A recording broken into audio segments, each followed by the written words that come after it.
Buenas tardes, tengan todos ustedes bienvenidos a este programa que está dedicado a generar herramientas de análisis y reflexión que nos permitan encontrar las vías para que la Semana Santa de Iztapalapa logre el reconocimiento a nivel nacional como patrimonio cultural intangible. El comité organizador de la Semana Santa de Iztapalapa y la Alcaldía de Iztapalapa les agradecen la sintonía para esta conferencia que nos ofrece el doctor Salvador Reyes Equiguas, titulada La Pasión de Cristo entre los Nahuas. Me permito dar la semblanza de nuestro ponente del día de hoy. El doctor Salvador Reyes Equiguas es historiador, maestro y doctor en estudios mesoamericanos por la Facultad de Filosofía y Letras de la Universidad Nacional Autónoma de México, investigador titular A, adscrito al Instituto de Investigaciones Bibliográficas de la UNAM y profesor de la Escuela Nacional de Antropología e Historia. Su línea de investigación es la cultura náhuatl, el estudio y procesamiento de sus fuentes, en especial sus formas de registro, su transcripción, edición y traducción, sobre todo de las creaciones literarias y las que reflejan las concepciones y usos de las plantas nativas. Entre sus publicaciones se cuenta con coautoría, cartografía de tradición hispano-indígena y cantares mexicanos, edición, estudio y paleografía, además de la coordinación de Vivir la Historia, homenaje a Miguel León Portilla, y las coordinaciones de contactos lingüísticos y culturales en la época colonial y de lenguas y escrituras en los acervos bibliohemerográficos. También es autor de diversos artículos y capítulos como Una antigua danza mesoamericanos, Los Cotlatlántzin de Acatlán Guerrero, Los frijoles y la calabaza en el Códice Florentino, traducción del capítulo 6 del Códice Florentino en torno al bosque, y Huicapeucoyotl, una declaración estética náhuatl. Como docente, se ha desempeñado en la Universidad Autónoma Metropolitana Xochimilco, en la Facultad de Filosofía y Letras de la UNAM y actualmente en la Escuela Nacional de Antropología e Historia. Actualmente coordina el seminario interinstitucional Cantares Mexicanos, que se desarrolla en el Instituto de Investigaciones Bibliográficas, en el que participan investigadores de distintas instituciones nacionales y extranjeras. También participa en el proyecto de edición, traducción y estudio del Códice Florentino. Maestro doctor Salvador Reyes Equigua, bienvenido esta tarde aquí a la Alcaldía de Iztapalapa. Lo escuchamos, doctor.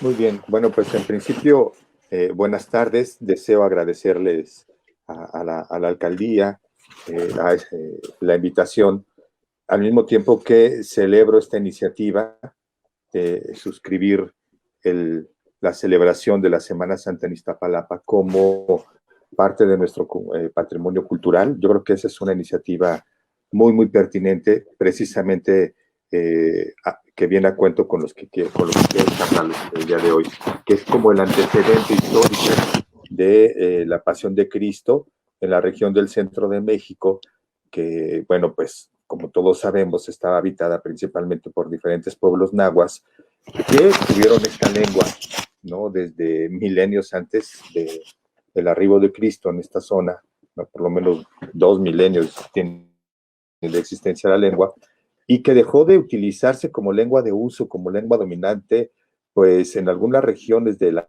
náhuatl, de la Cuenca de México y de los lagos, hasta el siglo XIX.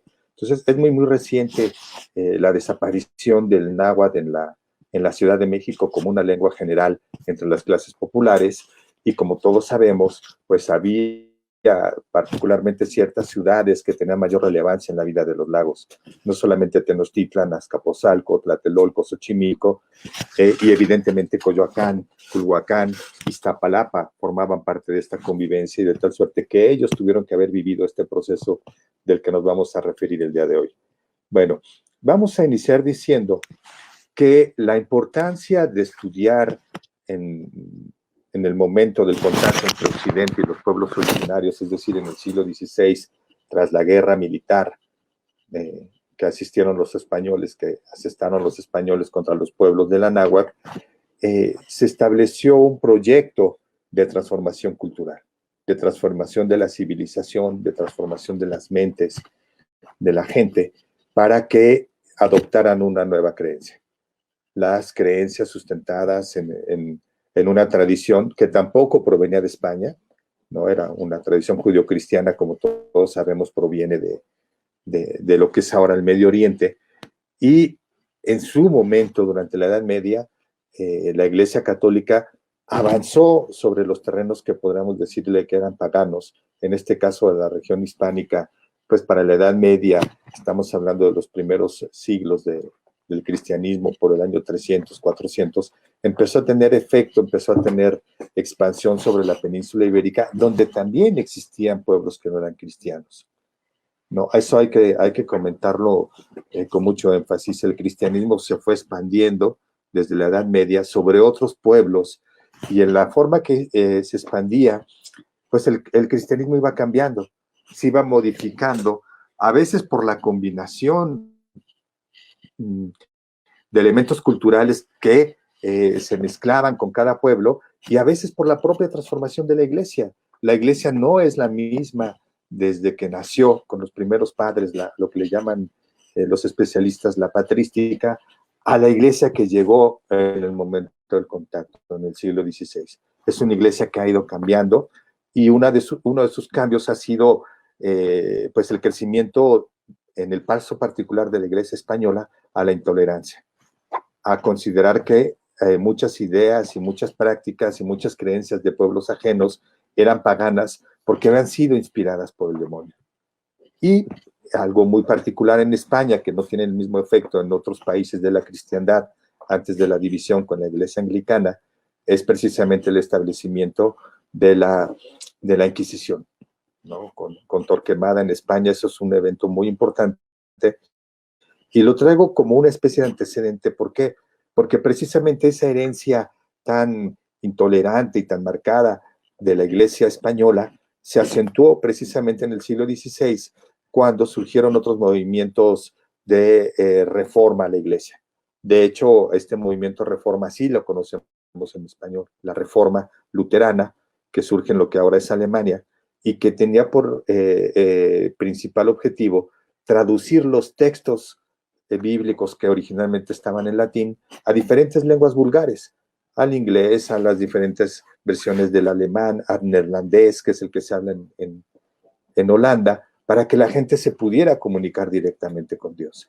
Este movimiento no tuvo la misma recepción en España, ¿no? Se pensaba que la lengua en la que la iglesia o los primeros padres de la iglesia habían fijado y se había escrito la Biblia era una lengua sagrada, arameo, hebreo, y se suma el latín a esta idea. Y entonces cuando llegan los españoles a otras tierras, no solamente a México o lo que ahora es México, sino todo el Caribe, Sudamérica, inclusive en Oriente y en África, pues imponen el cristianismo, pero a partir del latín. Esto hay que decirlo. ¿Por qué? Porque entonces la evangelización en nuestras tierras a los propios pueblos indígenas ocurrió en latín. Ustedes seguramente recordarán, habrá gente todavía en el auditorio que vivió la época latina de la iglesia. Yo creo que en México, como hasta los 50 o 60, todavía tenía fuerza el latín como la lengua misional, como la lengua doctrinaria. Y entonces cuando llegan los frailes y traen el latín y traen el alfabeto, pues empiezan a educar a los indígenas de todo el centro de México. En Tlatelolco se establece una escuela muy grande donde a los indígenas, sobre todo a los jóvenes, les enseñan latín. Van los jóvenes más talentosos de diferentes pueblos, ¿no? De Xochimilco, ¿no? Incluso de Texcoco, llegan a ir gente hasta allá, a Tlatelolco, para recibir la educación en latín. Y estos primeros jóvenes habitantes de lo que ahora es la Ciudad de México, es muy importante decirlo, son los primeros en recibir los textos bíblicos. Ellos son los que no solamente leen textos de la Biblia, leen textos de la cultura greco-latina, ¿no? Y empiezan leen Aristóteles, conocen textos de Platón y empiezan a crear todo un movimiento intelectual indígena. Obviamente lo que más leen y en consecuencia lo que tienen que comunicar a la mayoría de la gente conquistada, pues son los textos doctrinarios. ¿Cuáles? Pues evidentemente toda clase de rezos, toda clase de sermones. Antes los sermones tenían un papel en la vida cotidiana mucho más impactante, mucho más trascendente que el que tienen ahora.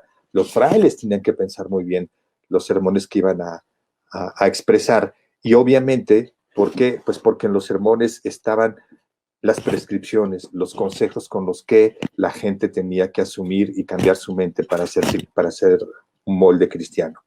Era la manera del convencimiento. Los textos, pues no toda la gente los entendía. ¿Por qué? Pues porque estaban en latín.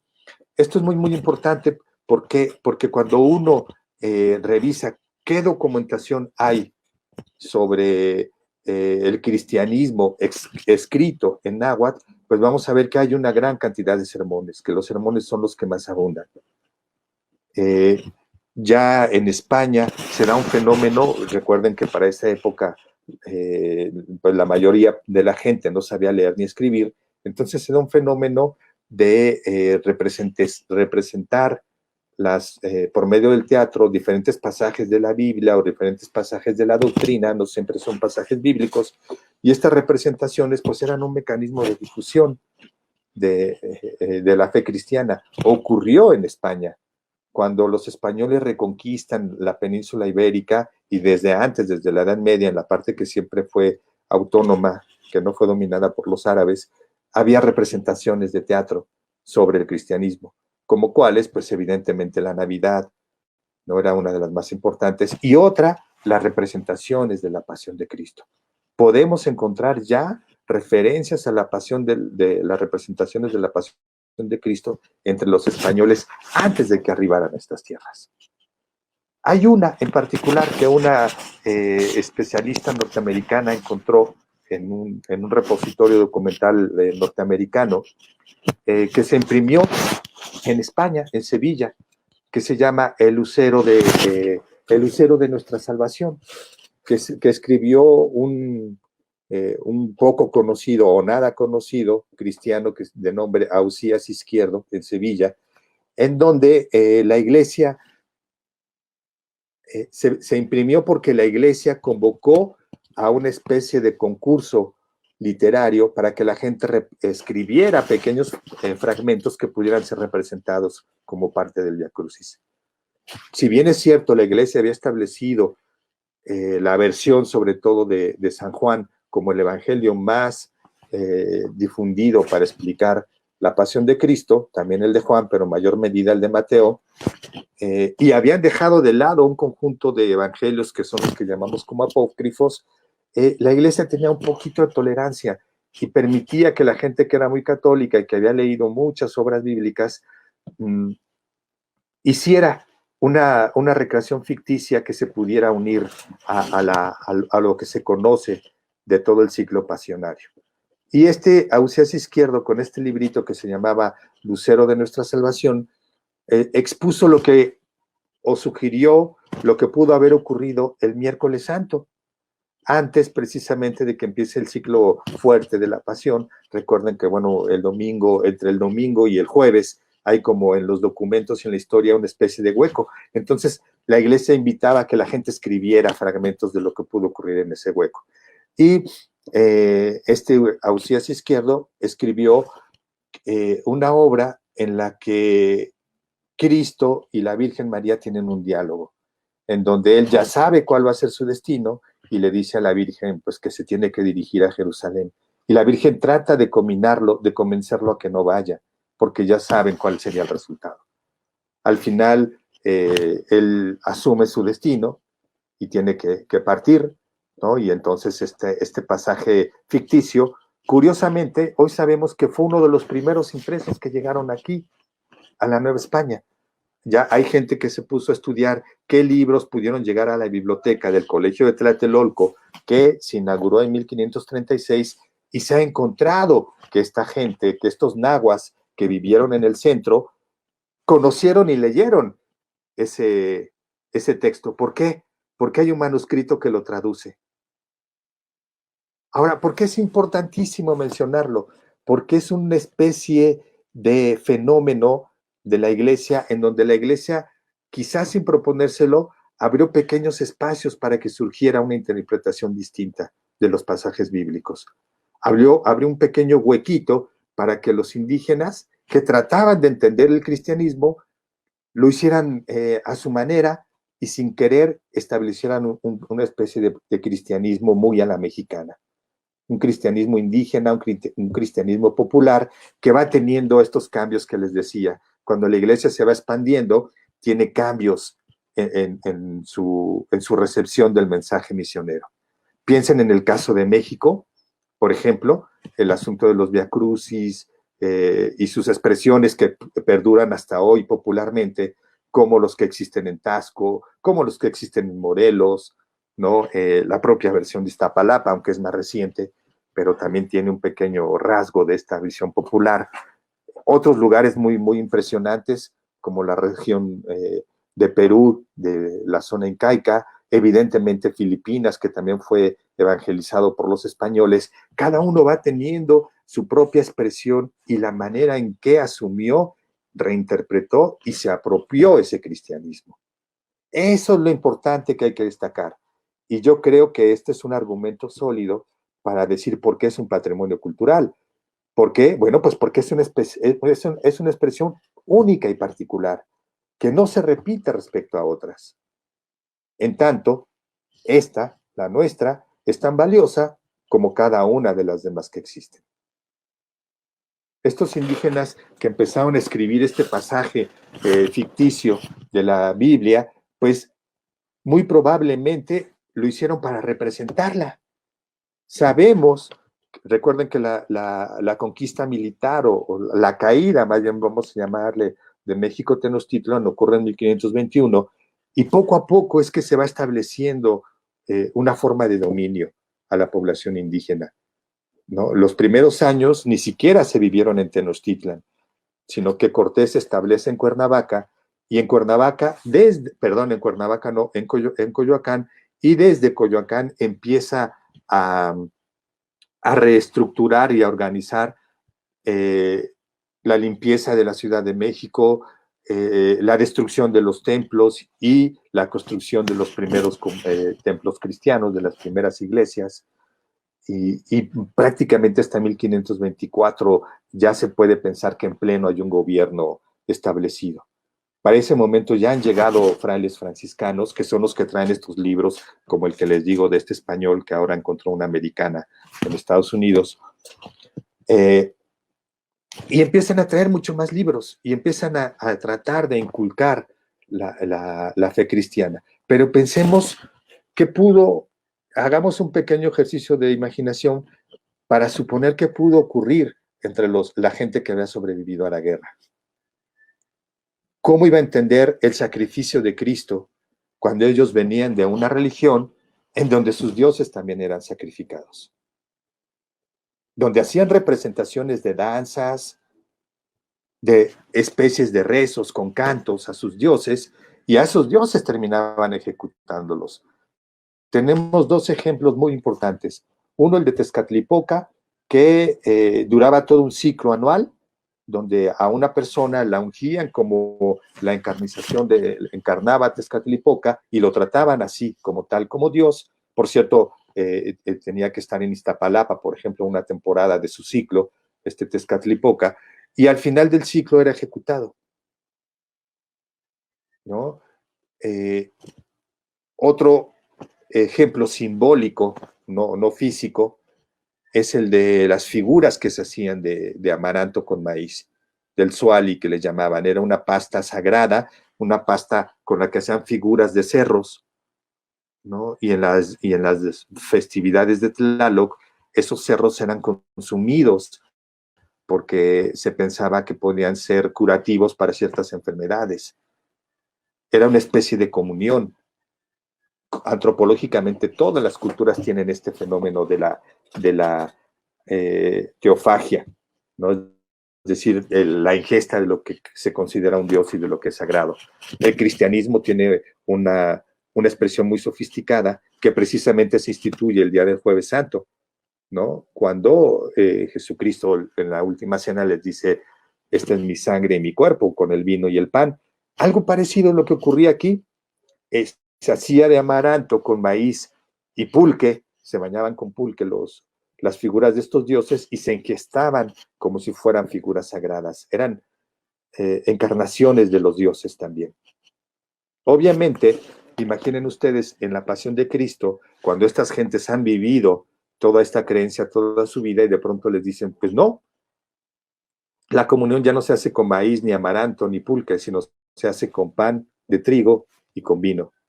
Y ya no se sacrifica realmente a un Dios, sino simplemente se representa su, eh, su sacrificio. Pero conceptualmente es el mismo fenómeno. Debió de haber sido algo sorprendente cuando la gente trataba de entenderlo y veían que el Cristo estaba ahí crucificado en la cruz. Tenemos noticias de que para los 30, es decir, poco más de 10 años, ya había representaciones populares de Cristo.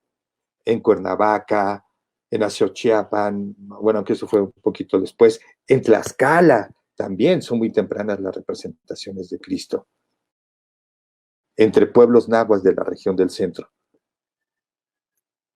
Imaginen, ya los españoles tenían un debate importantísimo para el tiempo de Ausias Izquierdo, poco antes de que llegaran a lo que llamaron ellos la Nueva España. Ya había un debate de si los humanos podían ser representantes o no de las figuras sagradas, o las imágenes podían ser descendidas de sus altares y utilizadas en las procesiones. Fue un debate que no se logró resolver. Cuando llegan los españoles e invaden el centro de México y de aquí empiezan a extenderse a otras regiones, pues está un poco también ese tema sin resolver. Muchos indígenas que se van evangelizando van adquiriendo pues vamos a decirle, este mecanismo doctrinario del teatro evangélico y lo van reproduciendo. No solamente por medio de las pastorelas y su propia música. Sabemos que los indígenas utilizaban la música en todos sus rituales. La Iglesia Católica también es un elemento universal que utiliza la música. Pues estas gentes también utilizaban sus cantos. Sus cantos a la manera como ellos los ejecutaban, con teponaztles, con huehuet, con ocarinas, y representaban las pasiones de Cristo y hacían escenarios para hacerlo. ¿No? Puse las más tempranas o mencioné las más tempranas, las de Tlaxcala y de Cuernavaca, pero a todo lo largo de la época colonial sabemos que se fueron reproduciendo estas pasiones. ¿Por qué lo sabemos? Pues porque afortunadamente nos han llegado estos cuadernitos. Primero hay que decir que los frailes no solamente difundían la pasión de Cristo por medio de la representación, sino también por medio de los sermones. Hay muchos sermones dedicados al sacrificio de Cristo voluntario para redimir al hombre. Y esto se sabe que se leían en tal fecha, y fueron tan importantes que muchos sermones pasaron a la imprenta para que se difundieran. Ya había un grupo de indígenas nahuas que sabía utilizar el alfabeto y que también utilizaba su escritura jeroglífica en la época colonial, ¿no? Eran tlacuilos muy sabios. Y estas gentes, pues, fueron motor de difusión porque leían estos sermones y los comentaban entre sus paisanos, entre los compañeros de los pueblos. Y tenemos afortunadamente un conjunto de sermones muy amplios y también tenemos algunos textos de la Pasión de Cristo para su representación. Sabemos que se representaba en Tlalmanalco, en Amecameca, en Ozumba, en toda la región de los volcanes que precisamente colindan o que van a dar, era la ruta para el acceso a Iztapalapa y a la zona de la Náhuac, ¿verdad? ¿No? Tenemos también noticias de otras pasiones de Cristo de Tlaxcala, ya más posteriores, ¿no? Tenemos noticias en lo que es ahora el estado de Morelos, en Azochiapan para el siglo XVIII, y hay otra muy, muy, muy valiosa cerca de Teotihuacán, de un pueblo que se llama San Juan Tecalco. ¿Por qué es bonito? Bueno, pues porque en estos manuscritos pareciera que los grandes maestros, que no son los frailes, sino quizá los mayordomos, los encargados de organizar el viacrucis de cada pueblo, guardaban estos cuadernitos. Y tenemos afortunadamente algunos de estos cuadernos. Y además de que los guardaban, seguramente los iban copiando y reciclando con el tiempo, porque se iban usando y se iban desgastando. La gente tenía que aprenderse de memoria, como lo hacen hasta el presente, los diálogos de su papel, ¿no? Y ahí ponen, la India María va a ser la figura de Magdalena, la India Juana es la figura de Ana, la India Petra va a ser la Virgen María, y van poniendo quién es el centurión, ¿no? ¿Quién es el... Cuando se leen estos teatros realizadores, ahí es donde encontramos las expresiones más populares de la manera en cómo se interpretó el cristianismo y particularmente la Pasión de Cristo. ¿Por qué la Pasión de Cristo merece especial atención? Bueno, vamos a hacer varias consideraciones. Ya pudimos más o menos imaginar cómo pudo surgir este cristianismo popular y cómo se pudieron incluir pasajes que no eran parte del canon religioso, ¿no? Para explicar y dar todo un ciclo de toda la semana completa, desde el Domingo de Ramos hasta el Domingo de Resurrección, ¿no? Ya más o menos podemos suponer cómo pudo ocurrir. Pero vamos a ver ahora, ¿qué efectos debió tener en la evangelización? Pues fueron efectos contundentes. La gente seguramente aprovechaba el ciclo festivo para vincularlo con alguna actividad económica.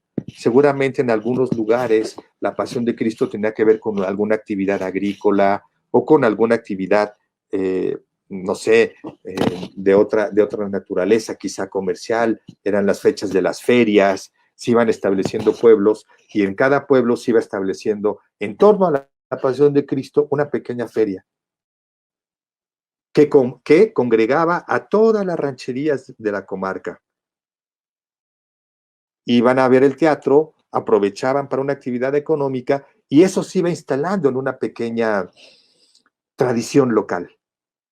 Y esas tradiciones locales quedaban por escrito con estos cuadernillos que mencioné. De tal suerte que la manera en cómo se fue viviendo la Pasión de Cristo en Taxco fue siendo diferente a cómo se vivió en Teotihuacán, y fue diferente a cómo se vivió en Santa Fe, y fue diferente a cómo se vivió en Iztapalapa. Y cada historia es la que tenemos aún por escribir. Sabemos ahora que es de especial relevancia reflexionar sobre el efecto de las pandemias en nuestra vida cotidiana. Imaginen lo que ocurrió en Iztapalapa en el siglo XIX y las pandemias, las guerras y las pandemias, y cómo esa circunstancia particular propició específicamente el establecimiento de esa tradición, sustentada en una más generalizada, que era precisamente la representación o el teatro misionero que con los siglos fue transformándose. Algo muy interesante, cuando estos maestros mayordomos, las cofradías, había cofradías especializadas en la Pasión de Cristo, se especializaron en la ejecución, en la organización, financiamiento de las Pasiones de Cristo, algo muy bonito. Muchas veces a la iglesia la dejaron fuera de la logística. ¿Por qué? Porque dijeron, esta es nuestra representación, es nuestra expresión. Y los frailes, pues no les quedaba de otra más que llegar y validar las decisiones comunitarias. Por ejemplo, para decidir quiénes iban a ser las figuras más importantes de la Pasión de Cristo. No era cualquiera, no era así como que muy sencillo, ¿no?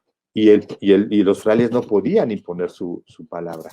Seguramente la comunidad tenía que llegar a acuerdos para el establecimiento de estos papeles, para el financiamiento de la ejecución del Vía Crucis y evidentemente la organización de las ferias que se iban haciendo en torno a ellas, en torno a la propia representación.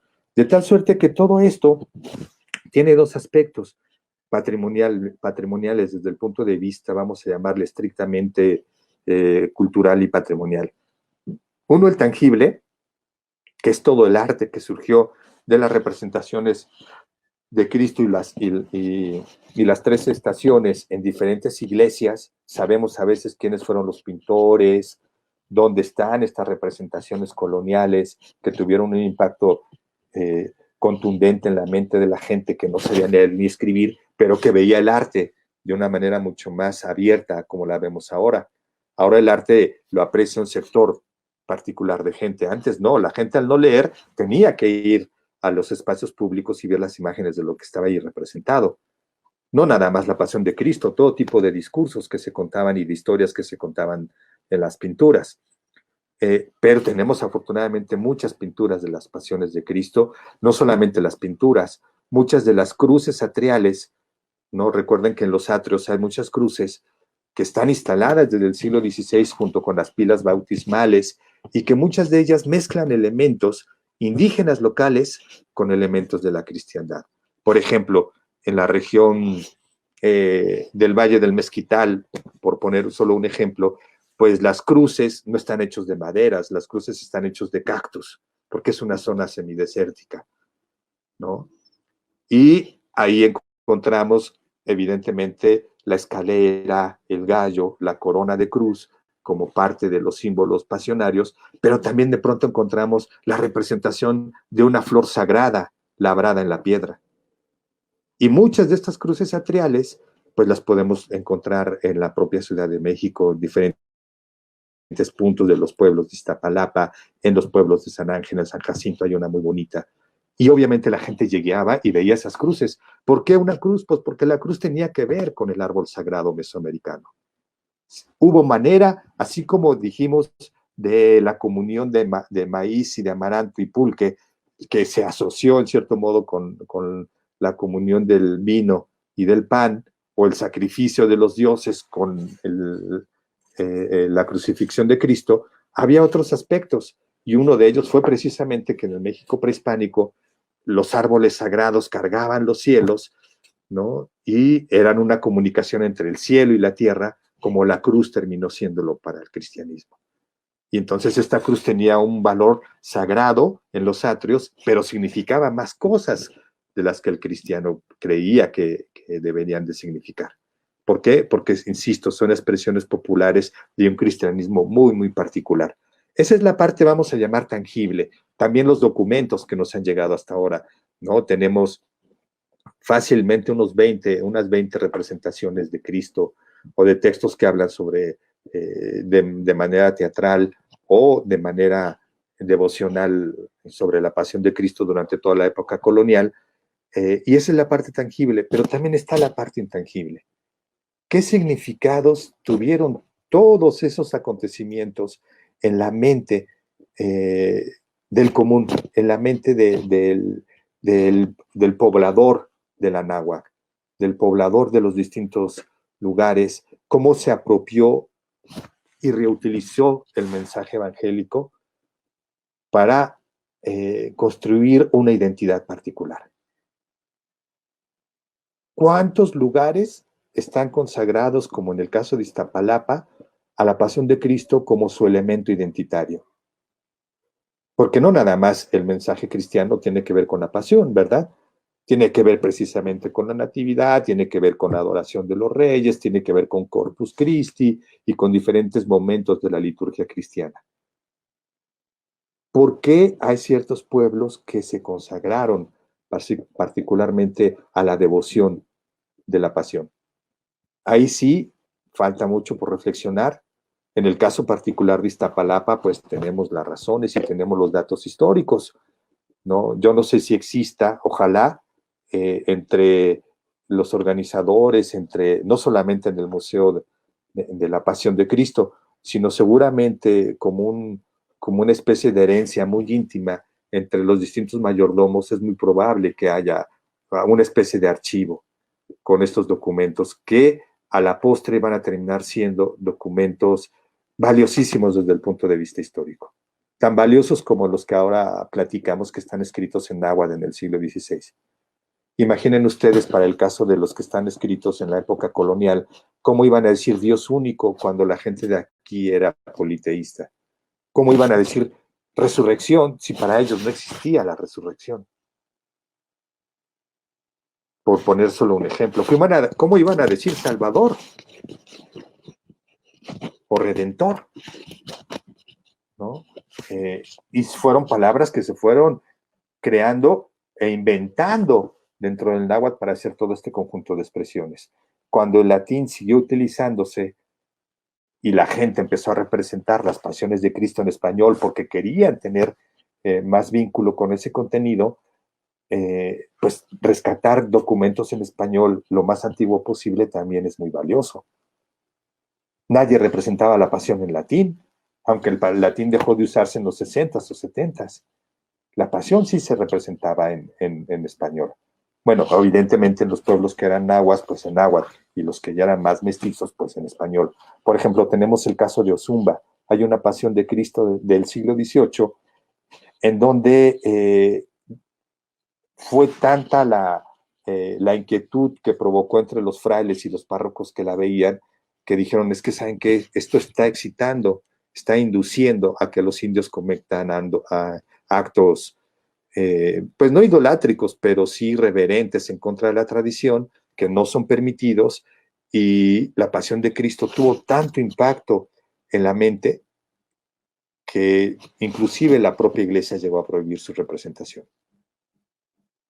Por lo que decíamos, porque son expresiones populares que ya no estaban acordes con el cristianismo oficial. Como muchas venían de la antigua tradición desde el siglo XVI, y en el siglo XVI llegaron documentos como el sevillano, los propios indios que iban a las escuelas leyeron los evangelios apócrifos, y de pronto ellos se daban la dispensa de decir, vamos a incluir dentro de mi representación un fragmentito del evangelio de Felipe, por poner un ejemplo. Y eso, pues, cuando lo vio la iglesia con el paso de los siglos, se le hizo escandaloso. Llegó el momento, insisto, en que la pasión, como los carnavales, tenían tanta fuerza pública y provocaban tanta identidad, que es una forma de resistencia cultural, que las propias instituciones terminaron prohibiendo. Tenemos ese caso de Ozumba. Y poco a poco, en algunos lugares, la pasión de Cristo fue perdiendo algo de fuerza, porque en lugar de ser representada por personas, empezaba a ser representada con las imágenes. Se bajaba del altar al Cristo que había, si se tenía un San Juan, que bueno, y si no, pues ni modo, sin San Juan. Nada más se ponía en el Vía Crucis al Cristo y a la Virgen, representando un poco como la escena de la piedad, y con eso se hacían las 3 estaciones con los sermones. Pero en otros lugares donde hubo una fuerza comunitaria mayor, no lo permitieron. O donde la iglesia estaba más descuidada porque era más lejana, ¿no? En lugares, en la sierra o lugares de más difícil acceso, pues en esos poblados la pasión seguía representándose por medio de personas, con todas las consecuencias que esto tenía, ¿no? Desde el punto de vista cultural y identitario. Se generaron pues espíritus de colaboración entre los pueblos para que la cofradía de tal y tal lugar ayudaran a que la pasión de Cristo, que era muy famosa en cierto lugar, se ejecutara, y entonces hubo pueblos que se convirtieron en especie de focos de atracción, tanto de la fe con las cofradías, como en la parte económica con las ferias que se establecían. Que yo creo que eso es parte de la historia que tenemos que pensar y escribir todavía para Iztapalapa, ¿verdad? De tal suerte que su impacto no es solamente el impacto en la historia religiosa de un pueblo. Eso es muy importante, no lo dudo, para el caso particular de la gente que es muy devota, que tiene una fe muy sólida, pues esa es la parte valiosa. Pero no hay que dejar de lado la parte, vamos a decir, cultural e histórica, que es un aspecto también muy, muy, muy valioso y muy importante, y es la que la hace única, la que hace diferente cada una de las pasiones que existen, ¿no? Pensemos en otros casos mucho más difíciles de comprender, porque culturalmente son más lejanos a nosotros, por ejemplo, en la Sierra Tarahumara, entre los yaquis, ¿no? Entre los propios pueblos de toda la Sierra Madre Occidental, coras, huicholes, la pasión de Cristo tiene una relevancia mayúscula para la construcción de su ciclo ritual, ¿no? Parece que es el punto culminante. en otros lugares, por ejemplo, en la zona maya. Pensemos que ahora ya conocemos muy bien esta historia, pero la sublevación que inició en el siglo XIX y que terminó hasta el siglo XX fue inducida por una cruz que hablaba, ¿no? La cruz parlante que todavía existe y que tiene características de persona, como las tienen también en las cruces de los nahuas de Guerrero. Y esa peculiaridad, el que nosotros hagamos reflexión e inventario de esas peculiaridades en torno a una especie de cristianismo popular, en este caso un cristianismo ya más urbano, ¿no? Pero que también tiene sus propias peculiaridades, es lo que le da un valor superlativo, ¿no? ¿Por qué la Pasión de Cristo en Iztapalapa ha logrado mantenerse a lo largo de todo el siglo XX, de la parte del XIX y lo que llegamos del XXI? Debíamos de preguntarnos por qué ha logrado sostenerse. Quizá es uno de los ciclos pasionarios más, de las representaciones que más duración ha tenido, si no es que la que más duración ha tenido, por lo menos en México. Habrá que pensar por qué. No, yo no tengo la respuesta, yo creo que la respuesta les corresponde a ustedes. Para mí, la hipótesis es que va precisamente por, la explicación va encaminada a la fuerza comunitaria y la identidad que le dio a Iztapalapa, la Pasión de Cristo. Yo creo que con esto podemos empezar como a pensar cuáles fueron los antecedentes de toda esta pasión, en qué momento estamos viviendo con la pandemia, ¿no? Y qué va a ocurrir precisamente con la apreciación y la reflexión que podamos hacer para proponer que se convierta en ya lo es, eso hay que decirlo, ya es parte esencial del patrimonio cultural de la Ciudad de México, no solo de Iztapalapa, pero hay que, si se tiene la inquietud y la iniciativa de formalizarlo, hay que dar respuesta a esto. Y yo estoy seguro que los organizadores, los protagonistas, los herederos de esta tradición tienen la respuesta. Simplemente hay que formalizarla, sistematizarla y que sus propias voces son los que expongan la razón. Es algo muy, muy peculiar, ¿no? En la presentación de un expediente, ¿no? Que la solicitud, además de las instituciones, venga explicada por los propios herederos de este legado. Gracias, doctor Salvador Reyes Equiguas. Tenemos algunas preguntas, dos preguntas que queremos hacer. Una sí nos habló ahorita de la perseverancia, de esa, digamos, terquedad que tiene la gente de Iztapalapa por hacer la Semana Santa cada año. Ya va por creo que vamos en 178 años de tradición Semana Santa. Lo que usted dice es correcto porque alrededor de Semana Santa se mueven muchas cosas y una de ellas es un tianguis artesanal que cada año viene convocado por la Semana Santa y se establece 15 días antes y se va más o menos 15 días después, pero que crea y genera pues un movimiento comercial muy importante. La otra es, también sabemos que en el siglo XIX no solamente Iztapalapa hacía la Semana Santa, la hacían pueblos como, digamos, como Tacubaya, como Iztacalco, como Coyoacán, y sin embargo la única que se queda establecida, la que queda permanente, es la de Iztapalapa por las condiciones que usted nos ha hablado ahorita. También otra cosa, aquí es muy importante y queremos saber si a partir de este movimiento de hacer digamos, enseñar a la gente de estos lugares la evangelización, la religión española, tuvo que ver algo el convento de Culhuacán. Si hay documentos que también salgan de los conventos de Culhuacán, porque como sabemos fue un seminario de lenguas que también aportó algo, pero queremos saber si aportó algo y existe algo de ese material. Bien, yo creo que, claro que Culhuacán fue crucial, por muchas razones. Primero, pensemos que para escribir se necesitaba tinta y papel. Y la población indígena tenía su forma de escribir y la forma de producir su propio papel.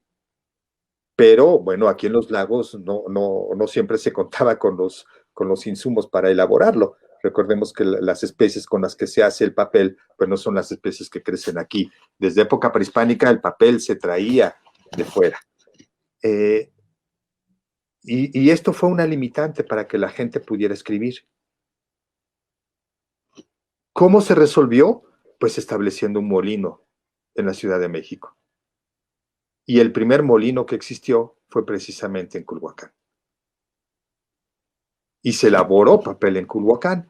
Entonces, yo creo que el que tuvieran ustedes acceso, bueno, que el Culhuacán hubiera acceso a papel, evidentemente marcó una diferencia respecto a otros lugares, ¿no? Por un lado. Por la tinta esa no hubo problema, siempre había muchas maneras para elaborar tintas, no solamente se hacía de huizache, de algunos hongos, de tizne, ¿no? La tinta no fue mucho problema, además de la propia tinta metálica que ya se empezaba a importar entre los frailes. Más bien aquí el punto está en que quizá no hubo un colegio tan grande como el de Tlatelolco, pero sí hubo conventos. Y todos los conventos contaban con una parte doctrinaria y educativa. Esto hay que dejarlo en claro.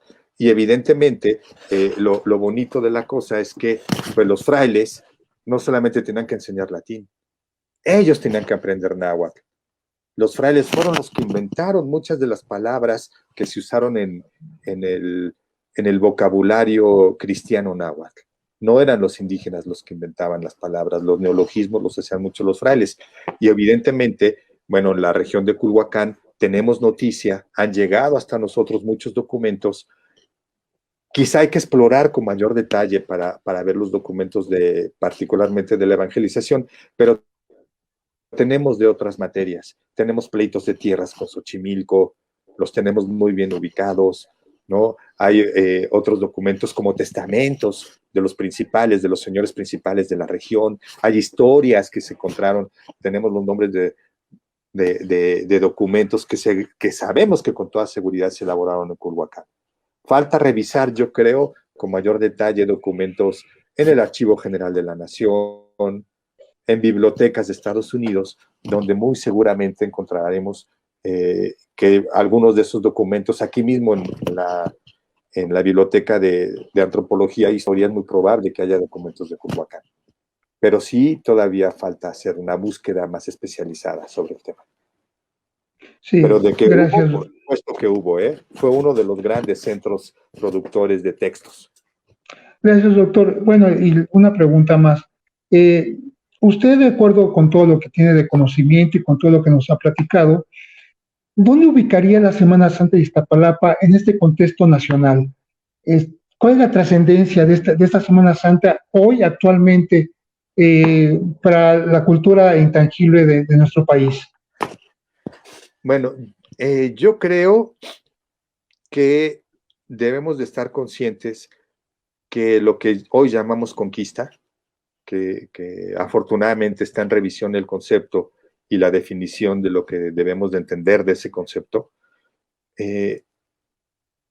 sí debemos de reconocer que el punto de partida de lo que hoy llamamos a ese hecho histórico como conquista fue el Anáhuac, lo que ahora llamamos la Ciudad de México, y que de aquí se establecieron varios polos devocionales. Uno de ellos fue precisamente el de la Virgen de Guadalupe en el Tepeyac, que no solamente fue regional, sino a la postre se hizo nacional y a la postre continental. En el caso de la Virgen de Guadalupe, nosotros sabemos que hay especial devoción prácticamente desde la Patagonia hasta Canadá, ¿no? Y hay expresiones muy, muy interesantes de cómo el guadalupanismo se ha expresado en cada punto. Y yo creo que francamente es la mayor devoción. Eso es muy interesante porque un poco se fuga del canon cristiano. La figura de mayor relevancia, de mayor devoción, es una figura femenina que no es precisamente lo que domina el carácter femenino en la religión católica. Yo creo que ese es uno de los polos. Y precisamente el otro polo es la devoción a la figura de Cristo, ¿no? Recordemos que a Cristo se le ha vinculado precisamente con los dioses como Tezcatlipoca, particularmente con los Tezcatlipoca negros, y esto explica algunas devociones muy interesantes como la de Chalma y toda la serie de Cristos negros que hay, por ejemplo, en Centroamérica, en Guatemala, ¿no? En la cuenca del Papaloapan, en toda la parte también de Oaxaca. Entonces, creo que en el caso particular de que en Iztapalapa hubiera una especie de participación de la deidad de Tezcatlipoca vinculada con Cristo, fue también punto de origen de la irradiación de esta figura, que evidentemente no tiene que ver con la representación moderna, o no sabemos si la representación moderna, a final de cuentas, retoma una colonial. Eso es algo que también creo que falta por averiguarse, y hipotéticamente yo creo que debe de ser así, ¿no? Que la fuerza de la pasión de Cristo puede ir como en paralelo al fenómeno guadalupano, y que entonces su raíz es mucho más antigua de la que lo creemos hoy con los 179 años que lleva la representación. Sí, doctor, así es. Aquí tenemos el detalle, la información de que una de las manifestaciones, una de las procesiones más antiguas que van a la Villa de Guadalupe es precisamente la de Iztapalapa. Entonces puede haber una relación, como usted dice, entre esos dos temas, que es la pasión de Cristo y el guadalupanismo, o lo que lo llamamos la religión mariana, ¿no? Que se da casi en todo el territorio. Doctor, sí, dígame usted, doctor. Y de hecho hay que pensar en un elemento. ¿Por qué la figura guadalupana tuvo tanta relevancia? Bueno, pues porque era una deidad femenina vinculada a la fecundidad, a la producción agrícola, pero en el mundo mesoamericano eso no podía ser solo. Tenía que complementarse necesariamente con la parte masculina. Y esa parte masculina, precisamente yo creo que puede rastrearse en las figuras de Cristo, que curiosamente no otras figuras, ¿eh? O sea, no estamos hablando, por ejemplo, de la Santísima Trinidad, no, sino particularmente la de Cristo, ¿no? Y que esta es la complementación dual del esquema religioso mesoamericano. Yo creo que ahora en Iztapalapa, si uno le pregunta a la gente cuál es la esencia de su devoción, la respuesta van a ser estas dos. La Virgen de Guadalupe, la Pasión de Cristo. En muchos lugares la figura de Cristo quizá fue perdiendo un poco de fuerza y se fue combinando la Virgen con los patronos locales, Santiago y otros, ¿no? Pero particularmente la más añeja no fue la de los santos, sino fue la de la Virgen y la de Cristo, porque además era la que le convenía a la Iglesia. A la Iglesia fomentar el culto a los santos era sin querer promover también el politeísmo, ¿no? De hecho, muchos de los estudiosos americanos, que algunos de ellos también tienen alguna forma de devoción ya alejada del cristianismo apostólico y romano, tienen otras expresiones de devoción, critican esto, ¿no? Que los frailes fueron permisivos y que a la larga promovieron una especie de politeísmo que el mexicano popular no se da cuenta. No dicen, bueno, es que tenemos a los santos y dan toda su lista de santos.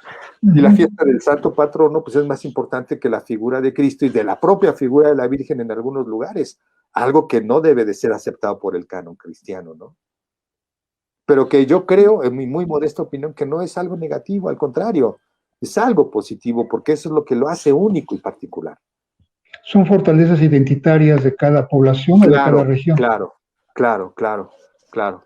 Y yo creo que hipotéticamente se puede manejar este argumento de la complementación dual entre la Virgen y la figura de Cristo, ¿no? Como un constitutivo que los indígenas se apropiaron y refuncionalizaron, resignificaron en su visión de las cosas, ¿no? Ahora ya pensamos que la ciudad es totalmente mestiza, pero la ciudad, insisto, a principios del siglo XX sigue siendo una ciudad indígena náhuatl. Así es, doctor. Pues, doctor, le agradecemos el tiempo que nos ha obsequiado en esta tarde y esperemos estar en contacto próximamente, porque lo que nos ha explicado en este momento pues nos deja nada más como es la prueba. Si usted nos recomendaría un libro para leer sobre Semana Santa, ¿nos puede recomendar alguno que podamos acceder para que tener más conocimiento y más profundidad sobre el tema? Mire, yo les recomendaría este de esta mujer americana. Lo malo es que está en inglés. Se llama Holy Wednesday, miércoles santo. Luis Sí, Budhar, Luisa Budhar, Burhart, Budhar, Holy Wednesday, miércoles santo. ¿Por qué? Miércoles Porque se Santo. les da mucha, sí, en español vamos a decirlo, pero Holy Wednesday, ese como ya lo tradujo. Yo creo que es un punto de partida importantísimo para que comprendan cómo se introdujo la pasión de Cristo en la Nueva España. Porque además los lectores eran de aquí, de la Ciudad de México. Ese es uno. Otro, seguramente ya lo tienen ubicado, pero yo creo que hay que leerlo con calma. Es El Teatro Indígena Náhuatl, de Fernando Orcasitas. Sí.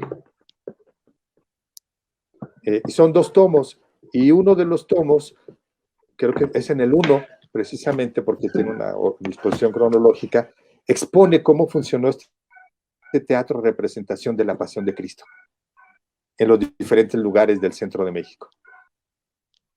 Muy bien.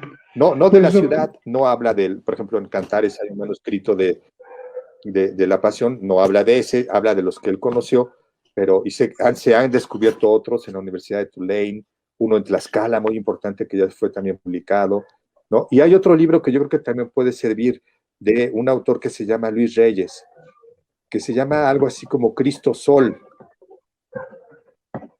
Si no es el título exacto, es muy parecido, pero Luis Reyes.